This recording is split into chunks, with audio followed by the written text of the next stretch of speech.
नीयत में खोटी है, कुर्ता सफेद और ढीला लंगोटी है।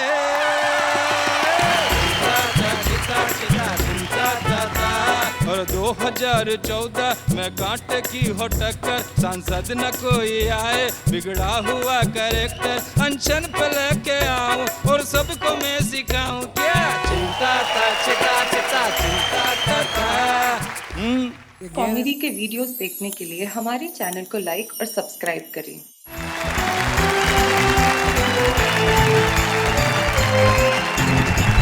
क्या बात है। हमारे 3 साथी हमारे साथ उपस्थित हैं। हमारे साथ अजमेर राजस्थान के रास बिहारी गौड़ हैं, जो न जाने किस निगाह से मुझे देख रहे हैं। क्या है, मैं सही जगह नहीं घूर पा रहा हूँ इसलिए।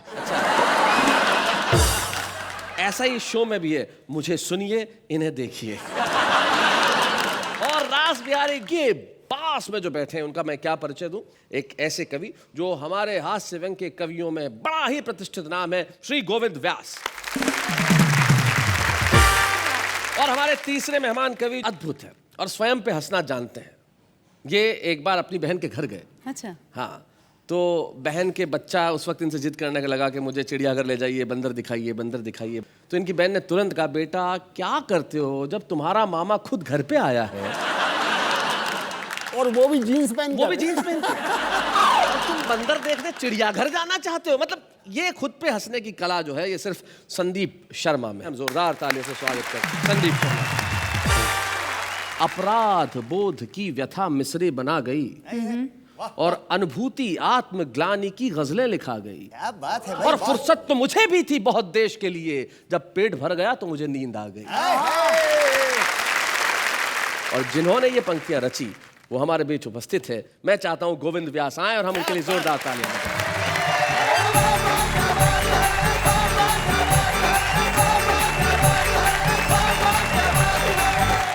जब मैं 14-15 साल का हूँगा, यूनिवर्सिटी में घुसा था, तो देखते ही मुझे वहाँ का माहौल ऐसा लगा कि कविता अपने आप फूटने लगी। और कैसी कविताएं फूटी जी। कि सोमवार को आंख लड़ी थी, मंगल को बीमार हो गया, बुधवार को दिल दे डाला, बृहस्पति को दिलदार हो गया, शुक्रवार को वो भी हंस दी, शनिवार को प्यार हो गया, पर संडे की छुट्टी पड़ गई, सब कुछ बंटादार हो गया।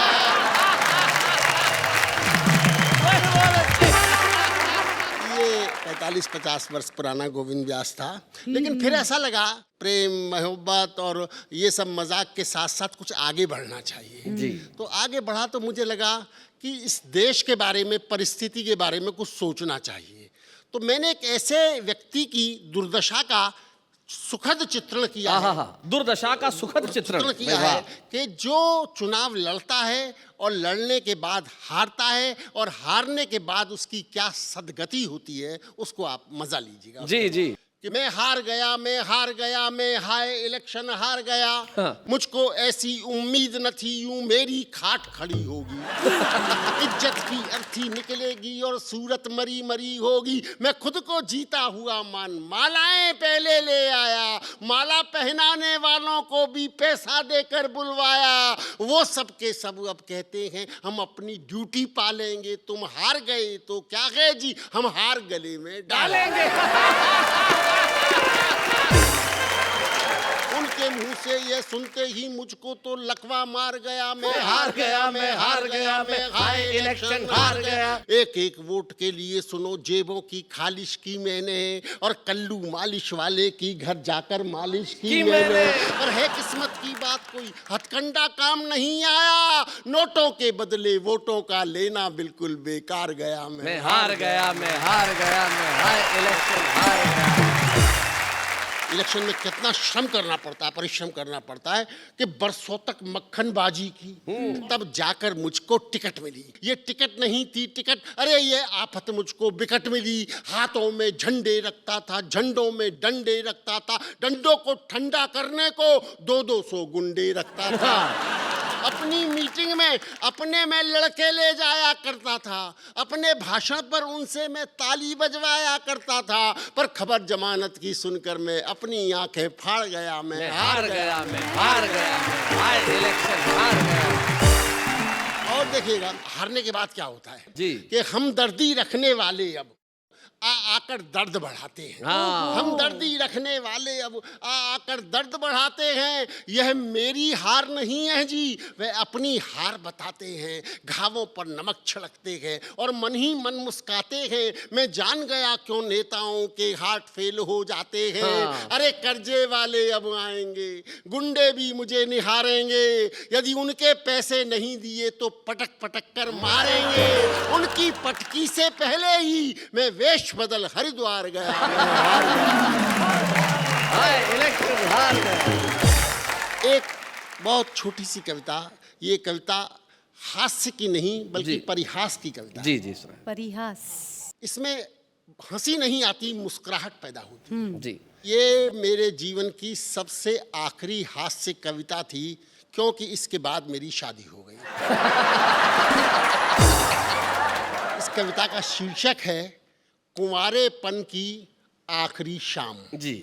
कुंवारेपन की आखिरी शाम, तुझे मेरा सादर प्रणाम। हाँ। कैसे दिलाऊं तुझे विश्वास, कल होने वाले ओलंपिक में तू पराजित होगा बेटा गोविंद व्यास।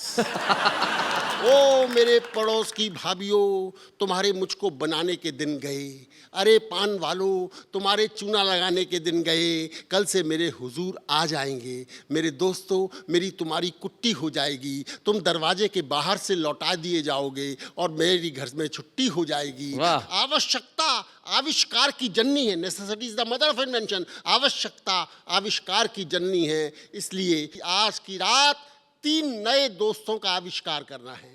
पहला साड़ी विक्रेता, दूसरा कॉस्मेटिक निर्माता, तीसरा उधार प्रदाता, फिर कल से पान की बेगम की सेवा में होगा हुक्म का गुलाम। कुंवारेपन की आखिरी शाम। क्या बात है, बहुत अच्छा।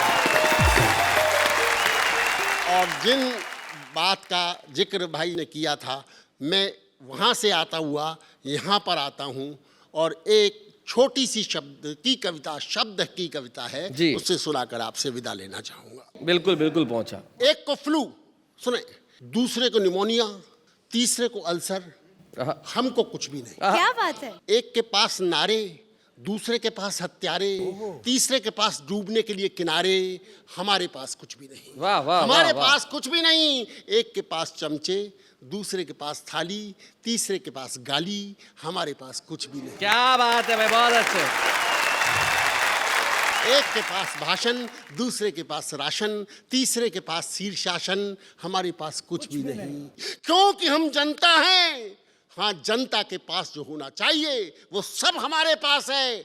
हमारे पास जवान भूख है, हमारे पास बूढ़ा इतिहास है, वाह, वाह। हमारे पास काला भविष्य है, हमारे पास कीचड़ में सनी हुई सभ्यता है, हमारे पास आस्तीन से लिपटा हुआ पड़ोसी देश है, हमारे पास जिंदगी भर का कलेश है। आहा। क्योंकि हम जनता हैं। भाई वाह वाह वाह भाई, क्या बात है।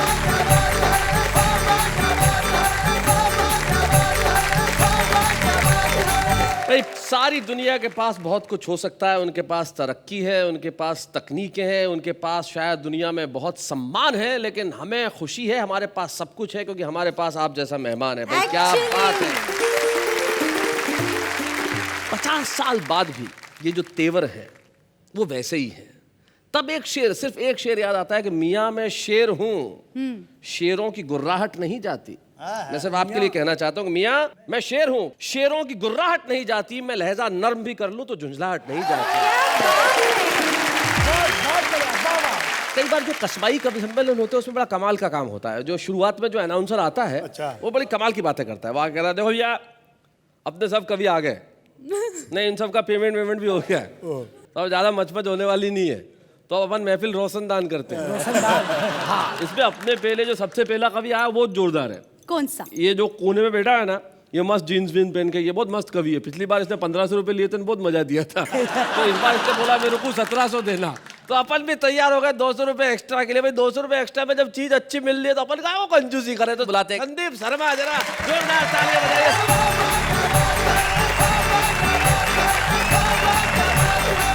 मेरे रेट को राष्ट्रीय स्तर पर खोल दिया, 2 शून्य कम करके। बहुत कॉन्फिडेंस से काम करता हूँ। इतने कॉन्फिडेंस से काम करता हूँ कि अगर पूरे कॉन्फिडेंस से किसी जिंदे आदमी का श्राद्ध कर दूं तो भगवान की कसम वो अगले दिन मरा हुआ मिलता है। और जो लोग मेरी कविताओं में तालियां जोर से नहीं बजाते उनके कर दिया करता हूँ। भाई बजाओ बजाओ बजाओ बजाओ, जोर से बजाओ बजाओ। जितने डरपोक थे उनने सबने बजा दिया। 21वीं सदी की बहुत बड़ी विसंगति है भाई साहब, हम लोग सब जल्दी में रहते हैं। आपको जो मिलेगा जल्दी में मिलेगा। वो एक व्यक्ति आ रहा था इधर से, दाएं हाथ से साइकिल से, इधर जा रहा बाएं हाथ की तरफ। मैंने उसको पकड़ा, मैंने कहा क्यों रे इधर कहाँ जा रहा है तू? बाएं हाथ की तरफ, तुझे तो इधर जाना है दाएं हाथ की तरफ। बोले भाई साहब बहुत जल्दी में, वो हैंडल ही मोड़ने का टाइम नहीं है। जल्दी में अपने उद्देश्य भूल गए, लक्ष्य भूल गए, सिर्फ भागना याद रह गया। असम में कवि सम्मेलन में जा रहे थे, वो जोरहाट के पास कहीं एसी में अंदर बैठे हुए हैं गाड़ी में। मैं ऊपर कोई स्टेशन आया, वो एक आदमी जा रहा जल्दी में, मैंने उससे ऊपर से पूछा ना भाई साहब कौन सा स्टेशन आया यार? वो झांका खिड़की के बाहर, बोले पुरुष प्रसाधन। तो आइए मैं जल्दी में आपको एक मेरी प्रसिद्ध कविता सुना देता हूँ। कविता का शीर्षक है ढंग की नहीं है। अच्छा, डंकी नहीं है? मैं नहीं कह रहा हूँ, क्या करें, सारा देश कह रहा है डंकी नहीं है। मंदिर में पूजा करने जाओ पंडे ढंग के नहीं है। हाँ, मंदिर में पूजा करने जाओ पंडे ढंग के नहीं है। मसान में मरने जाओ कंडे ढंग के नहीं है। लाल नीले हरे पीले झंडे ढंग के नहीं है। एक भी राजनीतिक पार्टी के हथकंडे ढंग के नहीं है। टेस्ट मैच तो टेस्ट मैच, अब तो वनडे ढंग के नहीं है। मुर्गी अच्छी कहाँ से आएगी जब अंडे ढंग के नहीं है। बहुत अच्छे। जंगल में घूमने जाओ मोर ढंग के नहीं है। हाँ, सत्ता के गलियानों में ढोल ढंग के नहीं है। पहलवानों के बाजुओं में जोर ढंग के नहीं है। अरे पुलिस वालों का क्या भरोसा जब चोर ढंग के नहीं है। हिंसाग्रस्त कश्मीर की वादी ढंग की नहीं है। बहुत मेहनत से धोई पर खादी ढंग की नहीं है। लगता है इस देश की आजादी ढंग की नहीं। क्या बात है, वाह वाह वाह वाह, क्या बात है। बहुत अच्छे। यथार्थ तो यथार्थ, सपने ढंग के नहीं हैं। दुश्मन क्या बिगाड़ लेंगे यार, अपने ढंग के नहीं। क्या बात है, वाह वाह वाह। खुशियां तो खुशियां गम ढंग के नहीं है, पर किस किस के नाम से रो यार, हम ढंग के नहीं। क्या बात है भाई, बहुत अच्छे। इस सारी सृष्टि की संरचना ढंग की नहीं है, पर घर जाके मत कहना संदीप शर्मा धार वाले की रचना ढंग की नहीं है। क्या बात है भाई, वाह वाह वाह।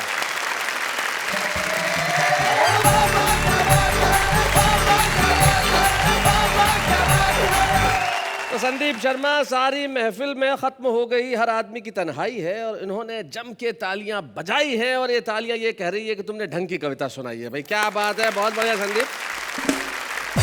और आपकी इस कविता के बाद मैं बुलाना चाहता हूं उस रचनाकार को जो रास बिहारी है। रास बिहारी गौड़ जो अजमेर से हमारे बीच में आते हैं, ख्वाजा साहब की नगरी से और पुष्कर से, जो दो तहजीबों का संगम है वो लेके आते हैं। और उनकी कविता में भी हमेशा हास्य और व्यंग का एक अद्भुत संगम बना रहता है। मैं चाहता हूँ रास बिहारी गौड़ आएँ और जरा ढंग की तालियां बजाएं।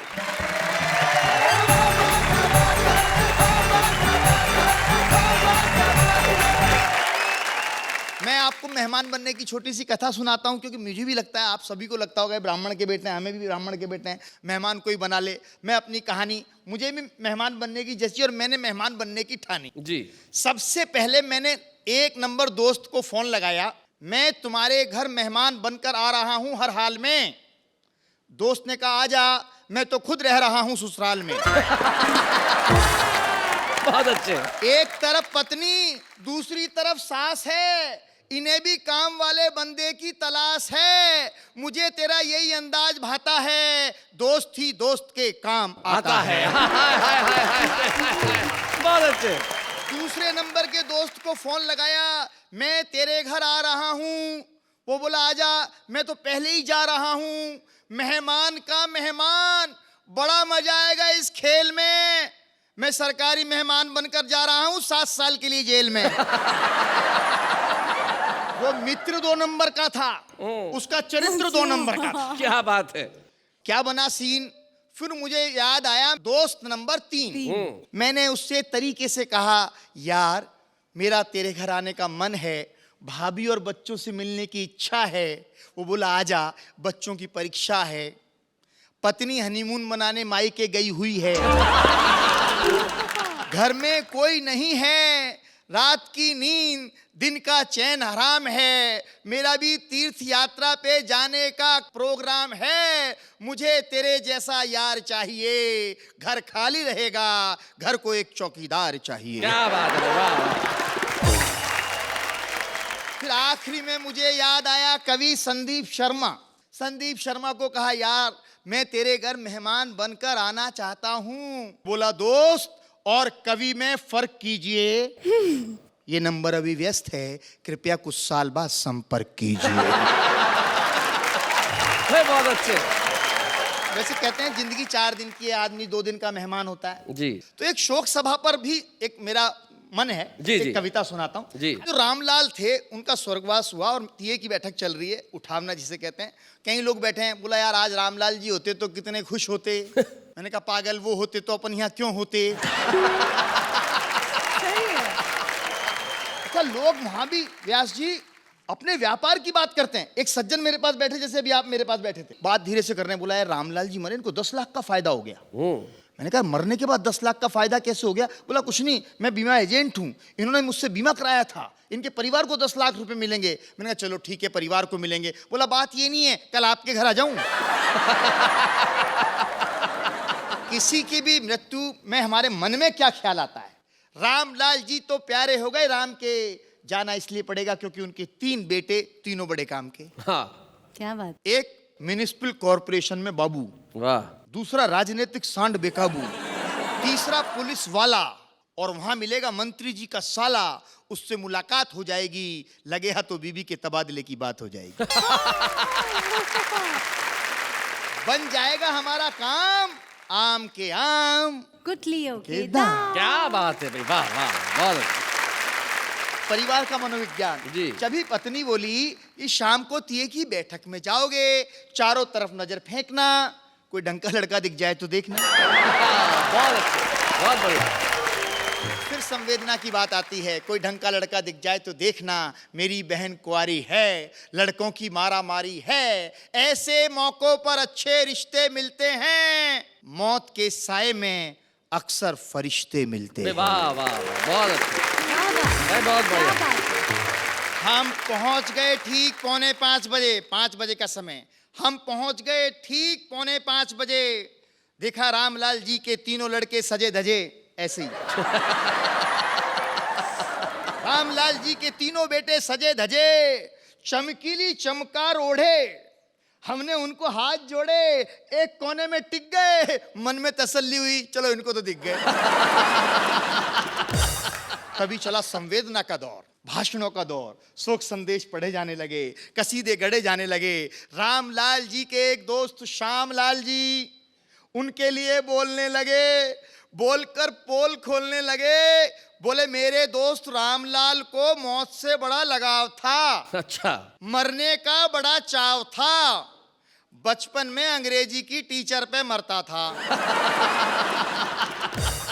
जवानी में जवानी की भूलों पर मरने लगा, क्या बात है, बुढ़ापे में उसूलों पर मरने लगा, वाह। और परसों फाइनली मर गया। लोग जिंदगी से डरते हैं, वो मरकर मौत को अमर कर गया। वाह वाह वाह, बहुत। समाज के माध्यम से राजनीति पर व्यंग। एक नेताजी तो भावनाओं में बह गए, बहते बहते कह गए रामलाल जी का सम्मान घटने नहीं देंगे, मर गए तो क्या हुआ, वोटर लिस्ट में से उनका नाम कटने नहीं देंगे।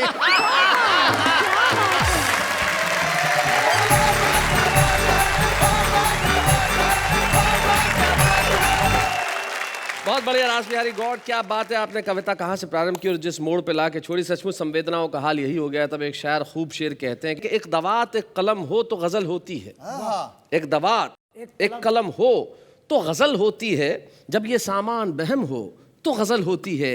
भूख, गरीबी, मुफलिसी, मरज, बुढ़ापा, औलाद, दिल को हर किस्म का गम हो तो गजल होती है। क्या बात है। वैसे एक बात बताना चाहूंगी, मारवाड़ी लोग, आप हमेशा मारवाड़ी मेहमानगिरी, मारवाड़ियों के विषय में कहते रहते हैं जी। आपके घर भी मेहमान आते होंगे तो आपको बहुत परेशानी होती होगी ना, ये खिलाओ वो खिलाओ, हाँ सा ना सा। जी नहीं, मेहमान आते हैं तो परेशानी हमें क्यों? क्यों? परेशानी उसे, कैसे? जो आए, मेरे घर मेहमान आए तो मेरे पिताजी ने कहा इनके लिए कुछ लेके आ, मैं टैक्सी लेके आ गया। इससे बढ़िया मेहमान नवाजी क्या होगी बताइए। लेकिन आपने ये जो मेहमान नवाजी का नया लफ्ज हिंदी भाषा को दिया है, मेहमान गिरी, गांधीगिरी, जी जी जी, गुंडागिरी, गुंडागिरी, दादागिरी, मेहमानगिरी। मेहमानगिरी। भाई वाह वाह, अरे हिंदी साहित्य आपका सदैव ऋणी रहेगा। अपने मेहमानों के वहाँ मेहमान जाते होंगे तो क्या हाल होता होगा? कविताओं से ही पेट भरता होगा। अरे नहीं नहीं, बड़ी मेहमान नवाजी करते हैं एक दूसरे की। जैसे रास बिहारी गए संदीप शर्मा के घर, अच्छा, जब खाना परोसने की बारी आई तो संदीप जी की पत्नी आके संदीप जी के थाली में फुलका डालने लगी। तीसरा फुलका डाला तो संदीप जी ने कहा, क्या समझती क्या है तू, 3 फुलके खाऊंगा मैं, क्या कोई जानवर हूं? रास बिहारी जी को दीजिए। जब दाल की बारी आई तो कहने लगे, इतनी दाल तू क्या समझती है, कोई सीधा साधा इंसान कभी इतनी दाल एक साथ खा सकता है? रास बिहारी को दीजिए।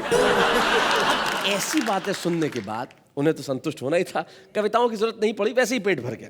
क्या स्टाइल है, हाँ? ये तो स्टाइल होता ही है, और कुछ कवियों में खास स्टाइल होता है, अलग किस्म का।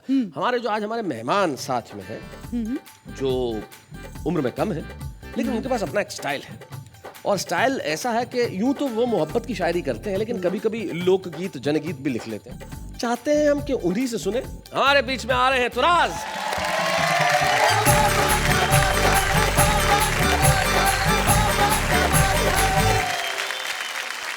मेरा आप सबको बहुत बड़ा और सेहतमंद आदाब, और उसके बाद मैं अपनी बात शुरू करता हूँ।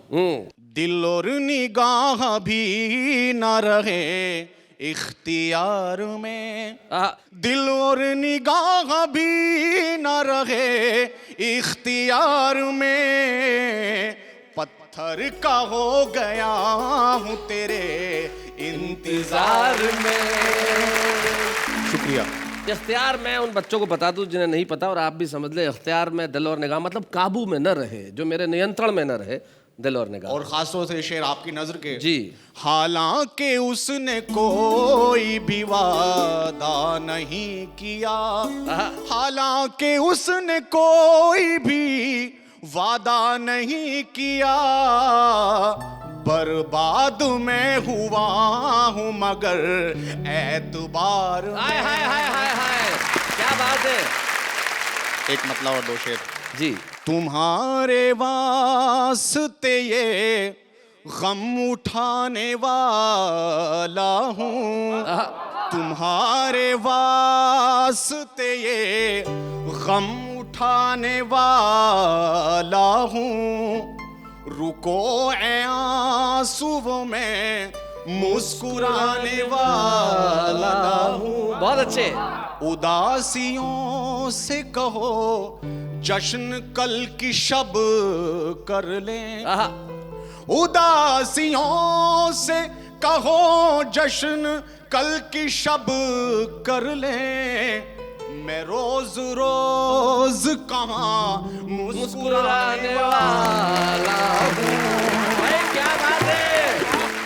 एक मतलब और 2 शेर। जी। खुशी हमदम अगर होती मुझे रोने को क्या होता, वाह।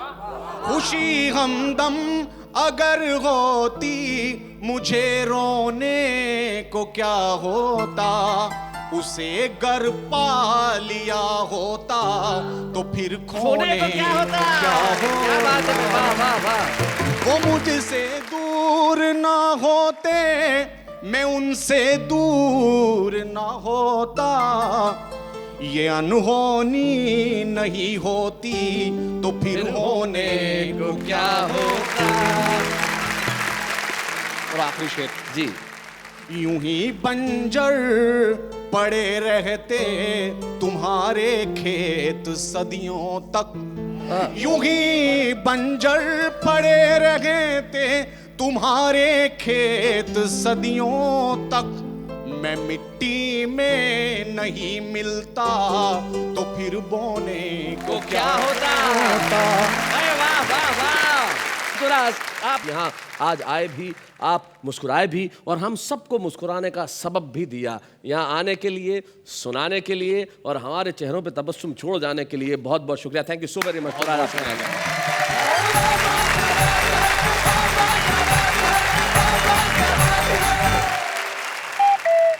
अब क्या देख रही हैं आप? एक मेहमान गए, 3 मेहमान बैठे हैं। हाँ। अब और क्या है, क्यों छुपाते क्यों हैं आप हर वक्त? देखो भाई, छुपाना इसलिए ज़रूरी होता है कि हर चीज़ इस तरह से दिखाई तो नहीं जा सकती।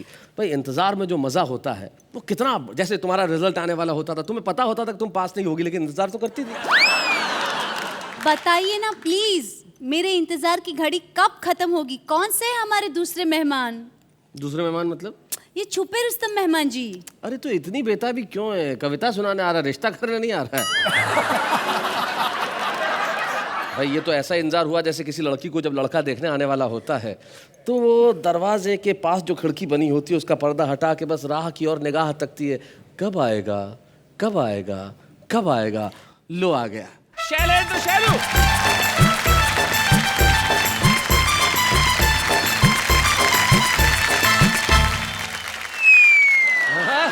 भाई शैलेंद्र, नॉर्मली लोग जब आते हैं तो अपना चश्मा उतार के आते हैं, आपने यहाँ आके लगाया है, कोई खास बात? सर आप हैं उल्टा चश्मा से। अच्छा। और उल्टा चश्मा के आगे सिर्फ एक ही व्यक्ति टिक सकता है, सीधा चश्मा।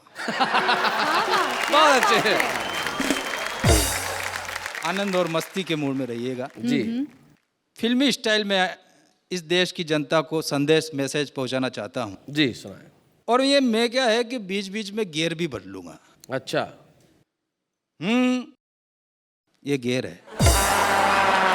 First gear. शेलू कहे हमारी बातें अधूरी सारी, मैं सबको जानता हूँ, इनको तो है बीमारी। शेलू कहे हमारी बातें अधूरी सारी, मैं सबको जानता हूँ, इनको तो है बीमारी। अनशन पे लेके आऊं और सबको मैं सिखाऊं, क्या चिंता था चिता चिता चिंता था, चिंता था चिता चिता चिंता था। अरे कुर्सी का रोब है, लोकर में नोट है, भ्रष्ट मिजाज है, कल से ठोटी है। सूरत मासूम है, नीयत में खोटी है, कुर्ता सफेद और ढीला लंगोटी है। चिंता ता चिता चिता चिंता ता, चिंता ता चिता चिता चिंता ता। और 2014 में कांटे की हो टक्कर, सांसद न कोई आए, बिगड़ा हुआ कैरेक्टर अनशन पे लेके आऊं और सबको मैं सिखाऊं, क्या चिंता ता चिता चिता चिंता ता। ये गियर ऐसे बदलता है जैसे इंजन फंस गया हो। ऐसा है कि मेरे इंजन में ऑयल अच्छी कंपनी का है। अगला गियर बदलता हूँ जी। अरे भ्रष्टों को अब कोई चुनना ले, चुनना ले रे कोई चुनना ले। कभी नशेड़ों को अब कोई चुनना ले, चुनना ले रे कोई चुनना ले।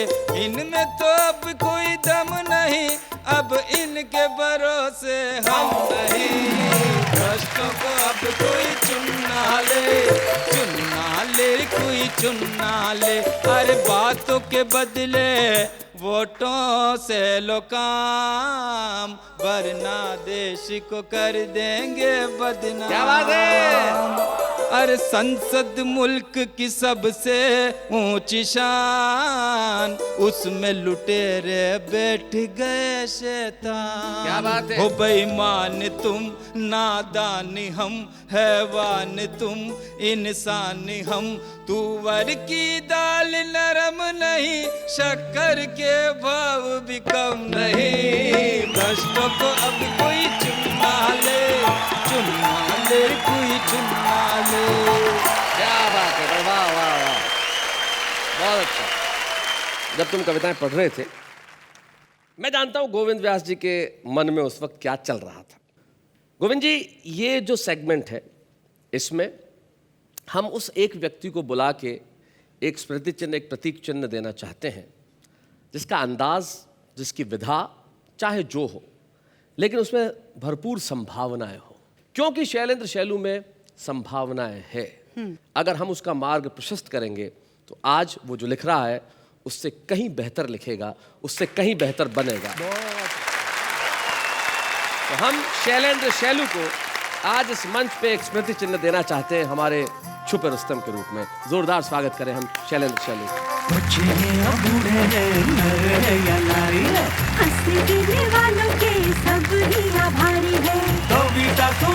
वाले अब सबके साथ हैं। भाई क्या बात है, आज हम आपके घरों में मेहमान बनकर सिर्फ आए नहीं हैं हंसाने के लिए, लेकिन साथ में कुछ ऐसे मेहमान भी लेके आए हैं जो आपको दे रहे हैं सिर्फ हंसी ही नहीं, साथ में संदेश भी उसी कार्यक्रम में जिसका नाम है वाह वाह क्या बात है। मेहमानों की बात चल रही है तो मेहमान नवाजी का मौका हमको भी दीजिए। आप भी कभी हमारे घर आइए। अरे आप घर की बात कर रही हैं, आप दिल में बुलाइए। जब आना ही है तो आदमी घर आके क्या करेगा, फिर हम आपको देते हैं मेहमान नवाजी का मौका। लेकिन इस वक्त हम मेहमान नवाजी करना चाहते हैं हमारे उन कवियों की जो यहाँ नहीं है लेकिन कहीं कहीं है। उनके भीतर एक कवि, हमारे देश का आम व्यक्ति जब कविता करता है तो क्या करता है, जरा देखते हैं।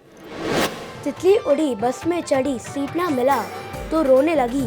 कंडक्टर बोला बैठ मेरे पास, तितली बोली हट बदमाश। तुझे पाने के लिए मैं कुछ भी करूँगा, तेरे प्यार में जीऊँगा, तेरे प्यार में मरूँगा, फिर भी तू ना मिली तो कोई गम नहीं, ये फार्मूला मैं किसी दूसरी पे ट्राई करूँगा। मच्छर ने जो काटा वो उसका जुनून था, चाकर भी नहीं मार पाया उसको क्योंकि उसकी रगों में मेरा ही खून था। तुम्हारी याद दिल से जाने नहीं देंगे, तुम्हारे जैसा दोस्त खोने भी नहीं देंगे। रोज शराफत से SMS क्या करो वरना एक कान के नीचे देंगे और रोने भी नहीं देंगे।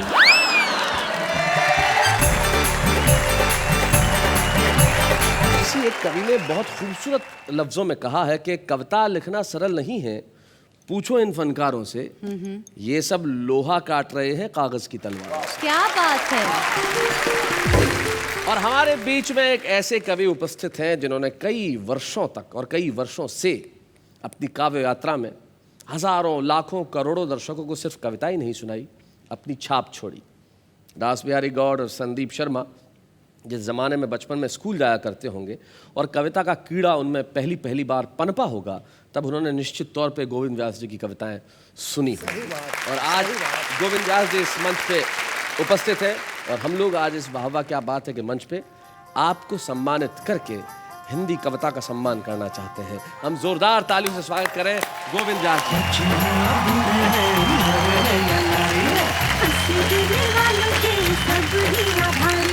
कविता सुनाने वाले अब सबके साथ हैं।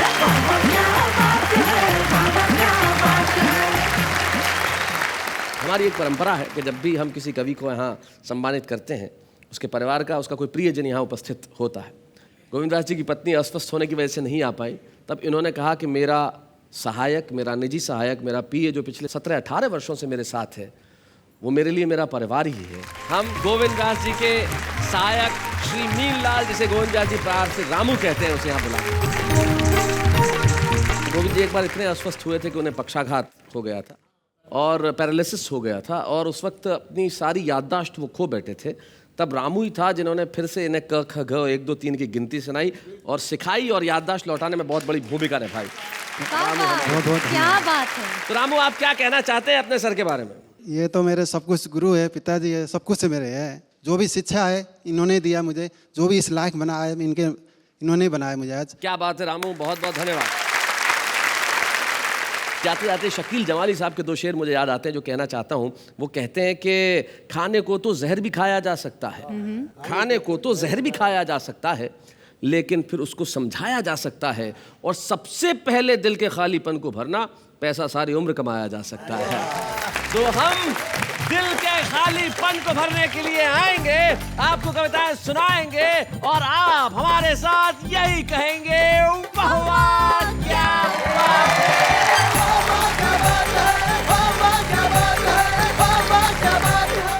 कॉमेडी के वीडियोस देखने के लिए हमारे चैनल को लाइक और सब्सक्राइब करें।